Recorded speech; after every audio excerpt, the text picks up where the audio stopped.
छोटी छोटी कॅल्क्युलेशन्स आहेत मनोज सर, परंतु टेक्निक ज्या वेळी तुम्ही हे क्रिकेट मधल्या टेक्निक वापराल मैदानात, त्यावेळी तुमच्या क्रिकेट मधली जी उंची असेल ती दीर्घ प्रदीर्घतेने वाढताना तुम्हाला पाहायला मिळू शकेल. उमेश तरेनं 2 चेंडू आतापर्यंत फेकले, धावा 5 या धावफलकावर आल्यात. अजूनही तब्बल धावसंख्या सर करायची आहे ती 44, कारण 49 धावसंख्येचा पाठलाग करायचा आहे. तुम्ही पाहतायत पहिल्या राऊंड मधला अंतिम सामना. डावखुरे हाताचा सुमित पाटील, ज्याला स्ट्रायकर एंडवर तुम्ही पाहू शकाल. Silly mid of, short extra cover, sweeper cover, short point, flying slip, असं एकंदरीत क्षेत्ररक्षण. हाफ पॉइंट मध्ये सहजतेने चेंडू उडवला आहे आणि शॉर्ट झोन मध्ये 38च्या आतमध्ये सुमित पाटील मात्र बाद.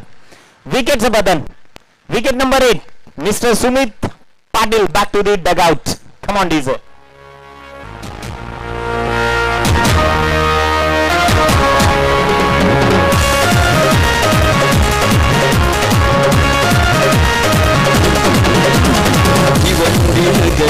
अवतरला एक वाली गरिबांचा, अवतरला एक वाली गरिबांचा. फायटिंग टोटल एक चांगली जरी दिसत असली तरी खऱ्या अर्थानं प्रत्येक संघाला या मॅच मध्ये झगडावं लागेल, कारण डेफिनेटली हा संघर्षाचा प्रभाग आहे. क्रिकेट म्हटलं की संघर्ष आहे, क्रिकेट म्हटलं की तुमचा जिद्दमय प्रवास आहे, क्रिकेट म्हटलं की तुमच्या प्रयत्नांची पराकाष्ठा आहे, क्रिकेट म्हटलं की तुमच्या कौशल्यांना तुम्हाला गवसणी घालावी लागणार आहे. कारण असं म्हणतात हिंमत आहे तर किंमत आहे. स्वतःला सिद्ध करा, जग तुम्हाला आपोआप प्रसिद्ध करेल. आणि तीच किंमत सध्या भिवंडी क्रिकेटच्या पटलावरनं पहिल्या स्पर्धेतून आपण पाहतोय. स्वर्गीय परशुराम टावरे चषक 2021चा हा थरार, ज्या मार्फत स्ट्रायकर एंडवर आता फलंदाज पाहू शकाल साकिब खान, त्याच्या विपक्षामध्ये उमेश तरे षटकातला पुढचा बॉल घेऊन. बदलालित्य चुकलं या गोलंदाजाचं. आणि मनोज सर आपण पाहतो ना की काहीतरी चुकी करण्यापेक्षा ते करूच नका, हे बेटर आहे. आणि हेच हेरलं उमेश तरेनं आणि त्या माध्यमातूनच चेंडूला न टाकणं पसंत केलंय. अराउंड दी विकेटनं पॅव्हलियन सिटी एंड कडून हा बॉल हाताळण्याकरता साकिब खानच्या विरोधात शेवटच्या क्षणी बॅटचा फेस ओपन करण्याचा प्रयत्न झाला, परंतु अतिरिक्त बाहेर चेंडू फेकला गेला. त्यामुळे पंच वळतायत. धावांची गती एका आकड्यानं वाढेल. धावसंख्या जाऊन पोहोचतीये 6, लॉस ऑफ 1 विकेट. 6 धावा या धावफलकावर जोडल्या गेल्या. मॅन्डेटरी पॉवर प्लेचं षटक जे केदार पाटीलनं पहिल्या चेंडूवर चौकारानं ज्याची सुरुवात केली आहे. हा बॉल खोलवर टप्प्याचा होता, अक्षरशः सेमी हेलिकॉप्टर मैदानाच्या आतमध्ये लॉंग ऑन मध्ये वेगानं क्षेत्ररक्षक पोहोचून दुसऱ्या धावेचा फंबलिंग. मैदानाच्या आतमध्ये कॉलिंग पहा. केदार पाटीलचा खूप चांगला प्रयत्न ठरू शकला असता, परंतु घातक वळणावर घेऊन जाणारा हा प्रयत्न. तदनंतर पुन्हा सावरलं स्वतःला, पॉपिंग क्रीज मध्ये सेफ पोहोचले आणि एकच धाव घेणं ऑथराइजली पसंत केलं. धावसंख्या 7 या आकड्यावर जाऊन पोहोचली आहे. 7, लॉस ऑफ 1 विकेट. आतापर्यंत चेंडूंचा जर आपण विचार कराल तर 4 चेंडू फेकून झालेत. 4 चेंडूंचा खेळ संपल्यानंतर धावांची गती विभाजन झालं. खर तर ठाणे जिल्ह्याच्या आणि पालघर जिल्ह्याच्या बॉर्डरवर असणारं झिडके नावाचं गाव, 2 बंधुराज क्रिकेटच्या पटलावर आले, अमोल विलास पाटील आणि केदार विलास पाटील, एकदा खासदार. असं सगळं भूषवल्यानंतर देखील स्वतःचं घर आपण पाहिलं ते देखील अगदी साधी राणी आणि उच्च विचार. हा विचार घेऊन समाजाची प्रगल्भता आणि समाजाचा विकास हा ध्यास त्यांनी जो मनीत बाळगला ठेवला आणि खऱ्या अर्थानं खूप चांगली प्रगती त्या काळात झाली. डेव्हलपमेंटल आणि इम्प्रुव्हायझेशन झोन जो आपण म्हणतो. जाऊया दुसऱ्या षटकाअखेर. दुसऱ्या षटकाच्या सुरुवातीला हा बॉल हलक्या हाताने पंच केला मिड विकेटला. वेगानं क्षेत्ररक्षक येत आहेत अलॉंग दी कार्पेट. पहिली धाव घेतली आहे. सागर कारभारी आलेत गोलंदाजी मार्कवर, ज्या मार्फत पहिली धाव धावफलकावर जोडली गेली. धावांची गती जर आपण पाहाल तर 14 हा आकडा सातत्यानं आम्ही म्हणत असतो की 14 मे 1657 म्हणजेच अर्थातच छत्रपती संभाजी राजांची आठवण करून देणारा आकडा. आणि खऱ्या अर्थानं वयाची 32 वर्ष ज्या पद्धतीनं झुंजले स्वतःच्या या स्वराज्याकरता, मराठमोळ्या माती करता. धावा एकंदरीत जाऊन पोहोचल्या 14. पहिल्या चेंडूचा खेळ संपला. विजयाकरता 49 धावसंख्येचा टार्गेट सेट सध्या मैदानाच्या आतमध्ये आपण पाहतोय. सोनादेवी लॉजिस्टिक टेमगर या संघाच्या विपक्षामध्ये. सुपर बॉलिंग, तो क्रशिंग यॉर्कर हाताळण्याचा प्रयत्न झाला. पॉकेटमध्ये बॉलला हाताळलाय आणि हाच लोअर फुलटॉस बॉल कन्वर्ट केला लॉंग ऑन मध्ये. धावसंख्या एका अंकानं वाढेल, जाऊन पोहोचेल ती तब्बल 15 धावा धावफलकावर जोडली गेली आहे. एकंदरीत पाठलाग सुरू आहे. 49 धावांचा. अजूनही विजयाकरता गरजेची धावसंख्या आहे ती मात्र 34 runs now required to win this match in remaining 16 deliveries. 16 ball आणि विजयाकरता 34 धावा. हा बॉल ठाकूर टप्प्याचा होता, संधी होती, परंतु फलंदाजानं ओळखलं कारण चेंडू पॅच लाईनच्या बाहेर आहे. त्यामुळे एका वाईड चेंडूची सांगता देखील झाली आहे. धावसंख्या एका आकड्याच्या मदतीनं वधारून जाऊन पोहोचतीये 16 धावा या धावफलकावर जोडल्या गेल्या. षटक नंबर 2 प्रगतीपथावर सागर कारभारी अराउंड द विकेट. हा बॉल हात खुले करण्याचा प्रयत्न केलाय, परंतु बॅट आणि बॉलचं कोऑर्डिनेशन चुकलं, फटका फसला. लॉंग ऑन ऑर्थोडॉक्सच्या मधून जो क्षेत्ररक्षक आला त्यानं अचूक झेल टिकला आणि विकेटचं बदल. तावीज बनला जनसेवेने, तावीज बनला जनसेवेने, साऱ्या कुटुंबांचा वारसा चालवू परशुराम. धन्यवाद. खऱ्या अर्थानं विकेटचं पतन झालं. फलंदाज बाद झाले ते साकिब खान, ज्याला परतावं लागलं. डावखुऱ्या हाताचा फलंदाज. नवीन फलंदाज मैदानाच्या दिशेने वाटचाल करताना अल्ताफ शेख या मैदानाच्या आतमध्ये फुट डाऊन साठी तुम्ही पाहू शकाल. क्रमांक 4 ची पोझिशन हाताळण्याकरता. षटक क्रमांक 2 प्रगतीपथावर आहे. मनोज सर, आपण पाहतो की आतापर्यंत 3 चेंडू त्यानं फेकलेत सागर कारभारीनं आणि 3 चेंडूंमध्ये 3 धावा त्यानं खर्च केल्यात.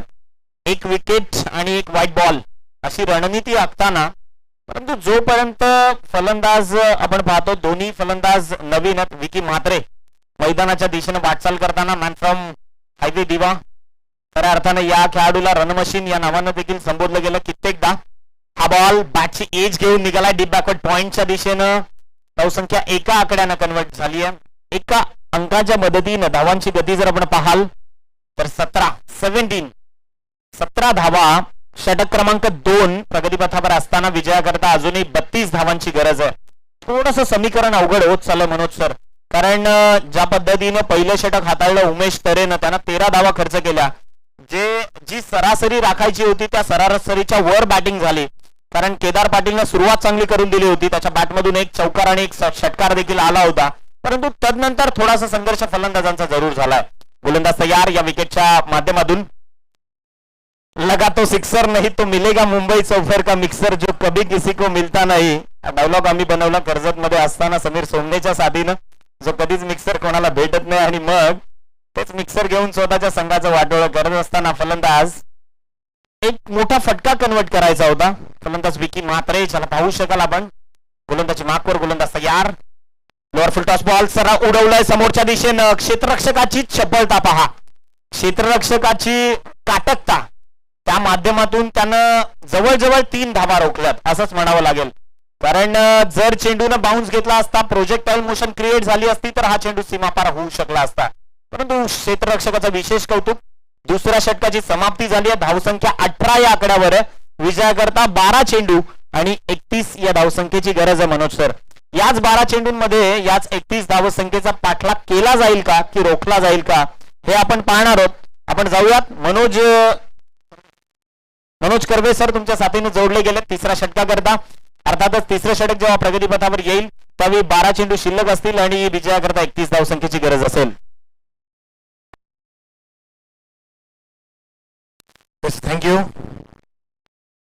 कठीण आणि महान प्रसंगांना तोंड देता येईल असे गुण ज्या माणसाजवळ असतात तीच व्यक्ती शेवटी महान बनते. आणि अशीच महान बनलेली व्यक्ती जी अजरामर झाली, स्वर्गीय परशुरामजी धोंडो टावरे हे नाव आणि त्या नावाला उजाळा देत असताना ही सुरू असलेली स्पर्धा. दुपारचं सत्र. पुन्हा सर्वांचं स्वागत. उपस्थित प्रेक्षक, मान्यवर आणि लाईव्ह स्ट्रीमिंग बघणारे माझे ऑनलाईन प्रेक्षक. सामना अर्ध्यावरती आलाय, परंतु अर्ध लक्ष पार झालं नाहीये. पहिल्या षटकात 13 धावा आल्यानंतर सागर कारभारीने पूर्णपणे त्या धावांना आळा बसवलाय. ट्रॅफिक मध्ये अडकलीये. मी म्हणतो की जी वंजारपट्टीची ट्रॅफिक असते त्या ट्रॅफिकला संघ तो काय अडकलाय आणि पुढचा प्रवास सेलारपर्यंत कसा होईल ते बघायचं आपल्याला पुढच्या 2 षटकांमध्ये. येणारे चेंडू 12 आणि धावांची गरज आहे ती म्हणजे जिंकण्यासाठी 31. सुरुवातीलाच 12.50च्या वेगाने जायचं होतं. पहिल्या षटकात वेग चांगला होता, परंतु जसं काय ट्रॅफिक लागली ती ट्रॅफिक होती सागर कारभारी नावाची, ज्याने एक वाईड हाताळला, एक विकेटचं प्राप्तिकरण केलं, 3-4 सिंगल दिल्या आणि एक डॉट चेंडू बघितला. असं मिश्रण करणारी गोलंदाजी तशीच होईल का बघायची आपल्याला कपिल केनेच्या माध्यमातून. कपिल केने third over from the wicket. वेगवान मारा आणि चेंडूला सरळ बॅकने स्ट्रेट डाऊन टू गो. हो, what a catch, What a catch! It's unbelievable. Polandas baat, great catch of this match.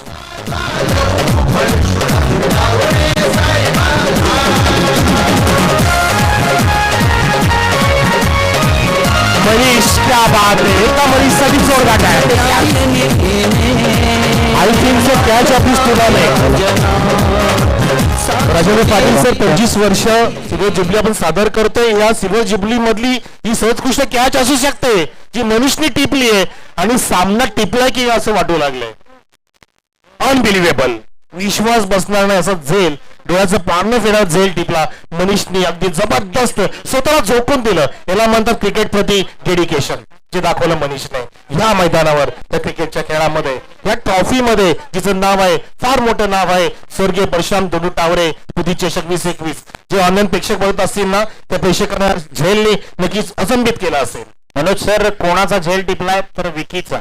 आणि मात्र हे असं नाव आहे की त्यानं ग्रामीण क्रिकेट पासून क्रिकेट पर्यंत फार मोठं नाव हे त्यानं स्वतःनं सिद्ध केलं. आणि ही कॅच या पूर्ण मॅचला टर्न करणारी ठरू शकते. हेच त्याची किंमत ठाऊक असावी म्हणून त्यानं तो डाईव्ह मैदानाच्या आतमध्ये तो छलांग लावला. It was royal catch. Royal पर्सनची कॅच घेणं म्हणजे साधी गोष्ट नाहीये. त्या विकी मात्रेने अनेक मैदानं गाजवली आहेत, अनेक संघांना त्यांनी पाणी पाजलंय. त्या विकी म्हात्रे या ठिकाणी जबरदस्त झेल टिपून तिचा रस्ता. पण याचं महत्वाचं कारण निखिल सर ते म्हणजे उत्कृष्ट गोलंदाजी. कपिल केनेने निमंत्रित केलं चुकीचा फटका मारण्यासाठी आणि तो फटका नक्कीच त्या ठिकाणी मिस टायमिंग झाला. परंतु सर्व खेळांचा आपण जर लेखाजोखा बघितला त्या झेलनी या खेळावरती पूर्णपणे पाणी फेडलंय. जो काय आपण पहिल्या सत्रात बघितला, 28 धावा झाल्या होत्या. Great catch. 2 चेंडू झाले, आता चेंडू शिल्लक आहे ते म्हणजे 10. अजून धावांची गरज आहे जिंकण्यासाठी, बरोबर 30. 10 into 3 is equal to 30 runs required in this match. प्रत्येक चेंडूवरती 3 धावा कराव्या लागतील. हा सामना मोठा होईल का बघायचा आहे. धावसंख्या मोठी झालेली, आडव्या बॅटचा वापर प्रॉपरली करता आला नाहीये. आधीच ऑफस्टिकच्या बाहेर आला, पाहिलं गोलंदाजाने, चातुर्य दाखवलं कपिल केनेने आणि लेग बायचा इशारा देत असताना आमचे पंच. धावसंख्या 1 पुढे फुलते, जाऊन पोचले 20 या आकड्यावर. जबरदस्त टुर्नामेंट. नक्कीच आनंद होतोय. ह्या स्पर्धेचा घटक मला बनवलं गेलं त्यासाठी मी नक्कीच प्रल्हादजी मुत्राम भोईर आणि राजेंद्र पाटील यांचे शब्दशः आभारी आहे. लोअर फुल टॉस करण्याचा प्रयत्न पुन्हा एकदा आडव्या बॅटनी आडवा गेला असते पूर्णपणे फलंदाज, परंतु चेंडूला उचलता आला नाही. चेंडू खाली राहिला. त्याचं कारण म्हणजे चेंज ऑफ पेस. जर वेगाने चेंडू गेला असता तर लॉफ करता आलं असतं. यालाच म्हणतात बारकावे. बारीक बारीक गोष्टी फार महत्वाच्या असतात. जर तुम्हाला लक्ष गाठायचं असेल ना निखिल सर, तर तुम्हाला बारीक बारीक गोष्टीकडे लक्ष द्यावं लागेल. तिथे ते लक्ष दिलं गेलंय गोलंदाजाने आणि जसा झेल टिपला मनीषने पूर्णपणे सामन्याला कलाटणी मिळाली. तो झेल विकेट मात्र होता. या ठिकाणी अतिरिक्त प्रयत्न तो फसलाय. शेवटच्या क्षणाला रिलीज करताना अतिरिक्त जोर दिला, खांद्याचा वापर केला गोलंदाजाने. तो एखादी चुकी होऊ शकते, पण तो चुकीला माफी नाही हे सुद्धा तितकंच खरं आहे. क्रिकेटचा खेळ असो किंवा आपला जीवनाचा प्रवास असो, अजून एक लागोपाठचा दुसरा वाईट विनाशकाली विपरीत बुद्धी. सामन्याला कलाटणी तर मिळणार नाही ना, कारण बोनसच्या रूपामध्ये धावा जात आहेत आणि चेंडू सुद्धा तुम्हाला जास्त टाकावे लागतील. धावसंख्या 22, डबल 2 ऑन द बोर्ड. हळूहळू प्रेक्षक संख्या सुद्धा वाढतीये आणि जे लाईव्ह प्रेक्षक होते ऑनलाईन ते इथे ऑफलाईन आलेले आहेत. त्याचं कारण म्हणजे सामने चित्तथरारक होऊ लागलेत. एका पाठोपाठ एक सामना इथे अलग अलग प्रकारचा होऊ लागलाय. प्रत्येक सामन्यामध्ये काहीतरी आपल्याला बघायला मिळालं आणि क्वालिटी क्रिकेट काय असतं या शेलार नगरीवरती आपल्याला इथे पाहायला मिळतंय. स्वर्गीय भालचंद्र हे मैदान आहे शेलार गावचं. वारंवार तेच फटके मारण्याचा प्रयत्न. अरे सीधी उंगली से घी नहीं निकाल तो उंगली टेंडी करनी पडती है. हे फलंदाजाला कळलं पाहिजे. नसेल तर तुमचं स्टान्स बदलायला फार गरजेचं, कारण बॉलर हा हुशार असतो, चतुर असतो. तो तुम्हाला त्याच लाईनला थांबवून ठेवेल जी लाईन तुमची वीक आहे. तर तुमचा वीक झोन तुम्ही बदलला पाहिजे. धावसंख्या स्थिर आहे 22 वर, पूर्णपणे थंड पडली आहे. थंडीचे दिवस आहेत, परंतु कळत नाही वातावरण कसं बदलते. अरे हवामान कधी बदलेल सांगू शकत नाही, म्हणून नेहमी तयार राहायचं असं म्हटलं जातं. धावसंख्या 22, लक्ष्य 49 धावांचं. अजून जिंकण्यासाठी 6 षटकार लागण्याचे अनेक इतिहास घडलेले आहेत. आणि या ठिकाणी मैदानामध्ये फलंदाज आहेत ते म्हणजे जावेद आणि अल्ताफ शेख. या जोडगोळीवरती पूर्णपणे आता निर्भर असणार आहे. युवराज सिंगचे षटकार आपल्याला आठवत असतील. एका पाठोपाठ लगावलेले षटकार तशी करामत झाली पाहिजे. टेनिस क्रिकेटमध्ये अनेक वेळा झालेले आहेत हे प्रकार आणि इतिहास. आणि प्रेक्षकांना अपेक्षित असतं निखिल सर की आतिषबाजी पाहता आली पाहिजे, त्यांना चौका षटकांची आतिषबाजी पाहता आली पाहिजे. परंतु आपण उल्लेख केला की एमआरआयचा चेंडू आहे, जसे बॅट्समन सुद्धा आपल्याला त्या ठिकाणी इंटरव्ह्यूमध्ये सांगत होते की थोडंसं कठीण जातं फलंदाजी करणं किंवा चेंडूला एलिव्हेशन देणं कठीण जातं. खूप ताकद वापरायला लागते आणि त्या ताकदीसोबत तिला टायमिंग सुद्धा साधता आलं पाहिजे. ते होत नाहीये. म्हणजे पुरेपूर आचरणामध्ये फायदा उचललाय तो गोलंदाजाने या चेंडूच्या माध्यमातून. जो चेंडू आहे एमआरआयचा म्हणून तर म्हटलं जातं की gold is a goal for the bowler. पहिल्या षटकात 13 धावा, दुसऱ्या षटकात 5, त्यानंतर अजून धावांचा आलेख खाली आला डिसेंडिंग ऑर्डर मध्ये. तो म्हणजे फक्त 4 धावा खर्च केला कपिल केनेने आणि या सामन्यावरची पकड मजबूत केली. परंतु तुम्हाला जिंकायचं आहे, सोडू नका, नेव्हर गिव्ह अप. शेवटपर्यंत प्रयत्न करा आणि तो प्रयत्न तुम्हाला या चेंडू पासून करायचा आहे. रिव्हर्सचा पवित्रा घेतला आणि पहिलाच प्रयत्न इथे फसलेला आहे फलंदाजाचा. आक्रमकता दाखवली परंतु ती रिव्हर्सच्या माध्यमातून. हा फटका खूप प्रचलित होत चाललाय निखिल सर. न्यूझीलंड झिम्बाब्वेच्या डेव्हिड हॉटनने पहिल्यांदा फटका लगावला होता. त्यानंतर माईक गॅटिंग 1996 साली या फटक्याला पुढे नेलं आणि या फटक्यामध्ये प्रावीण्य मिळालं ते म्हणजे केविन पीटरसनने. आणि इथे आपण पाहिलं तो म्हणजे दीपक मडवी. हलक्या हाताने फक्त स्ट्राईक रोटेट करतोय. कॉन्फिडन्स लेवल कमी झाली फलंदाजाची आणि त्यांनी पहिला फटका हुकवला आणि तेच कारण ठरलं की त्याने समोरच्या फलंदाजाला स्ट्राईकला आणलं. धावसंख्या इथे फक्त 1 फलत असताना 23 आकड्यावरती टार्गेट 49 धावांचं सोनादवी लॉजिस्टिक टेंडर संघ धावांसाठी इथे असूसले ताणलेला आहे. कदमचा फुलटा चेंडू खूप लांबून फटका इथे मारण्याचा प्रयत्न. चेंडू पण तो पोहोचणं फार महत्वाचं असतं निखिल सर. चेंडूला मिडिल करण्यासाठी तुमचं बदल आली तर तुमचं टायमिंग आणि त्या चेंडूच्या मेरिटनुसार फटका बनवणं फार महत्वाचं असतं, तर तुम्ही चांगला बॅट्समन होऊ शकता. आता मात्र पक्षांमध्ये शांतता पसरली पूर्णपणे. सिंगलने धावा इथे पुढे जात आहेत. धावसंख्या जाऊन पोहोचली 24 वर. कोण visceral 24? 24 April 1973 God of cricket याचा जन्म आणि तब्बल वयाची 24 वर्ष घालवली ज्याने क्रिकेटसाठी. 24 वर्ष क्रिकेट खेळला आणि गॉड ऑफ क्रिकेट ह्या नावाने आता आपण त्याला पूजतोय. सचिन तेंडुलकर साहेब ज्याने क्रिकेटचं वेळ लावलं. तिथे संत गतीने एक सिंगल काढत आता धावसंख्या 25 जाऊन पोहोचले. आता कुठे अर्धा लक्ष पार झाले परंतु चेंडू आता फक्त 2 शिल्लक आहेत आणि त्या 2 चेंडूमध्ये जिंकण्यासाठी 24 धावांची गरज. एकतर्फी सामना जो आपण सकाळी सत्रात सुद्धा बघितलेला आणि हा दुसरा सामना इथे पाहतो आपण. तर या 2 चेंडूमध्ये 2 चांगले फटके आले तर प्रेक्षक सुद्धा थोडेसे मंत्रमुग्ध होतील. तसं होऊ सुद्धा देत नाहीत बघा. अरुण कदम सुद्धा, माफ करा, करण कदम पावलावरती पाऊल ठेवून पूर्णपणे डांबून ठेवतो फलंदाजाला आणि या सामना आपल्याकडे पूर्णपणे वळवलाय. सुरेश एंटरप्राइजेस पायस संघ विजयाच्या उंबरठ्यावरती पोहोचलाय. विजयाचा सुगंध दरवळतोय पायेगावाच्या वेशीवर. लास्ट टू गो आणि 23 धावांची गरज शेवटच्या चेंडूवर. करण कदम उडवलाय चेंडू हवेत आहे. Over the head of bowler. Long of पुढे जातोय परंतु कुठले रिस्क नाहीये इझिली आणि हा सामना समाप्त झाला. या ठिकाणी एकदा टाळ्या असू द्या विजय संघासाठी आणि पराजित झालेल्या संघाचं सुद्धा कौतुक केलं जाईल. विजय संघ ठरतोय सूरज एंटरप्राइजेस पाय.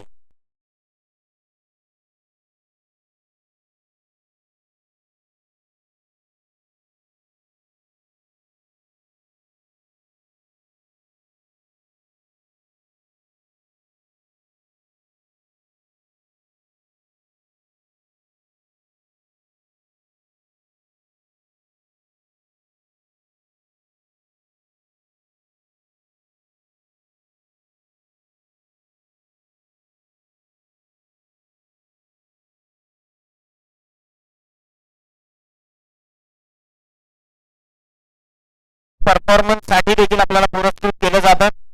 सूरज पाटील आपण या आपल्याला मॅन ऑफ द मॅच चा किताब देऊन गौरवण्यात येतं.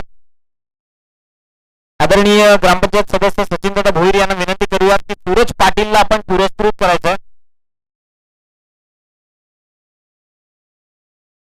आणि बेस्ट परफॉर्मरचा किताब ज्या खेळाडूच्या नावावर जातं केदार पाटील.